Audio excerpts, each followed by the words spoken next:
Éric Lombard avait raison, il y a bien une liste de personnes fortunées qui ne paient pas d'impôt sur le revenu. C'est un document de Bercy consulté par les sénateurs de la Commission des finances qui le confirme. Ils étaient 13 335 foyers fiscaux en 2024 à ne pas avoir payé l'IR, mais ils étaient dans le même temps surtout concernés par l'impôt sur la fortune immobilière, car l'un n'implique pas forcément l'autre, Astrée Olivier.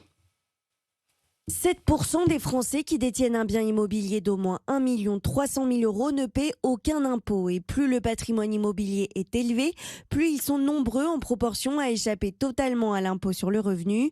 Il y a le cas des propriétaires qui n'ont pas de gros revenus mais qui détiennent un bien immobilier qui a pris énormément de valeur. Il existe aussi des niches fiscales suffisamment avantageuses pour ne payer aucun impôt, moins-value immobilière ou dividendes réinvestis dans le PEA par exemple. Mais il y a aussi des mécanismes abusifs selon les sénateurs, utilisés pour faire de l'optimisation, en particulier sur la fiscalité des holdings que le gouvernement cherche justement à contenir. Avec la fin de l'impôt sur la fortune, le manque d'informations sur les revenus des plus riches s'est creusé depuis 2016, regrette le sénateur socialiste Claude Raynal.